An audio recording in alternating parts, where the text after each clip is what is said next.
So a little less than 2 weeks away until Wrestlemania. Why is this a can't-miss event? Oh, it's a can't-miss event for a lot of reasons. You know, Wrestlemania is always just this spectacular. It's kind of the end of our season. It's our Super Bowl, but it's the start of the new season. This year, it's star-studded as always. The return of Goldberg, Brock Lesnar, The Undertaker, Roman Reigns, John Cena will be there. You know, all the stars are there. We'll have 80,000 people probably-ish in Orlando, Florida at the Citrus Bowl.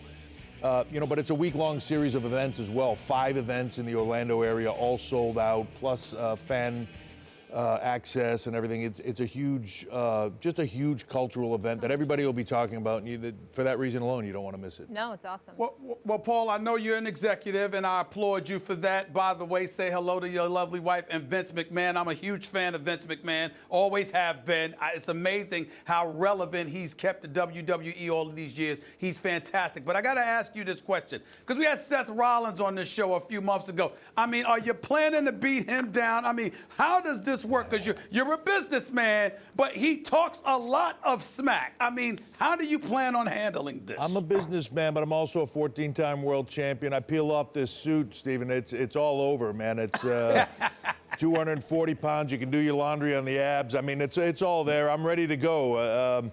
You know, the difficult part for me is I do this once a year now. At Wrestlemania, so it's a little bit less. There's a little bit less prep time, but I'm ready. And if these young guys think they can beat down the old guys real easy, they got another thing coming. Paul, you're an executive now. You're in talent acquisition, right? You're like the Rock from Ballers. What got you into that line of work? What made you interested? You know, I was always fascinated in the other side of what we did, the kind of the production side, the behind the scenes, the story creation, the how the athletes train. And I saw this big gap. We relied on athletes to come and find us, and it was difficult.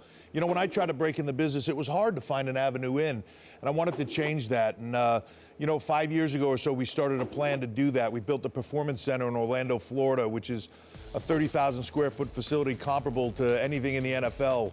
It's, you know, and then we go around the globe, and we recruit everywhere, whether that be China. I just signed 10 Chinese nationals off our tryout there last year. We're in Dubai the end of April, whether that's Philippines, Malaysia, Singapore, it doesn't matter. We go all over the globe and we find talent. You know, the NFL is a big talent source for us. There's hundreds and hundreds of guys that are among the elite athletes in the world, that top 1% of athletes that you can pick up because they have larger than life personalities. They're great athletes and they're huge fans of this, and their NFL or their dreams of being in the NFL are over, and they're looking for a way to stay in that athletic environment. We're the perfect fit for a lot of them.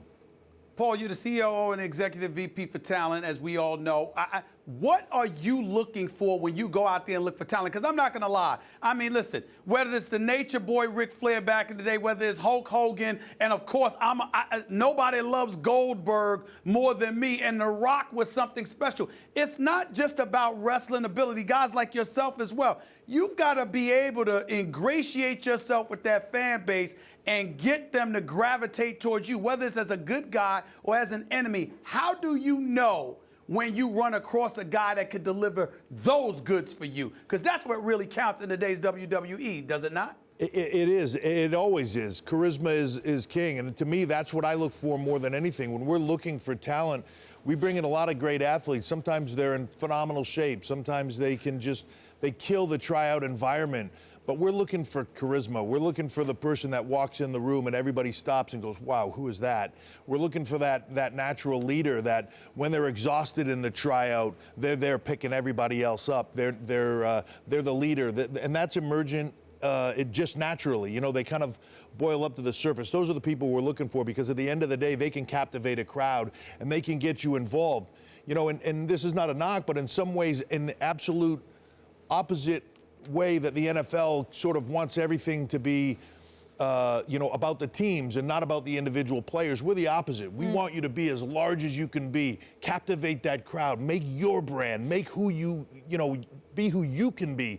Because when you're successful at that, you make the WWE successful at that. If you become the John Cena, The Rock, great for everyone. Paul, so you're talking about kind of poaching talent from the NFL, or at least finding it there, but from Hulk Hogan in his star turn in Rocky III, and we brought up The Rock, Hollywood, then poaches from you guys, right? The same qualities, the same charisma that allows someone in part to succeed in the WWE may help them in Hollywood. How do you stop that talent drain from you guys to Hollywood? You don't stop it, but the thing is, you know, what we do, and look, I've made a few movies, not like The Rock, but trust me, but like, you know, I've made a couple directed DVDs, and you know, you get nothing like you get with the WWE. When 101,000 fans are chanting your name and going crazy, man, there is nothing, I mean nothing that gives you that adrenaline rush like that. It's why The Rock comes back.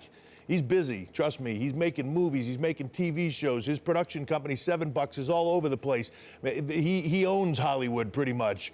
And it's that charisma that is the reason why, but he still gravitates back into the WWE because of that fan base, because that connection you just cannot get anywhere else. It's visceral, it's palpable, and it just is what we do, and that is what it is for our fans as well. We create memories that when you go to something like Wrestlemania, man, that memory lasts a lifetime. Whether it's something you share with your son or your daughter or your parents, whatever that is, that memory lasts a lifetime. And it's, you know, people forget what you say and what you do, but they remember how they make you feel, right? No question. And that is the truth.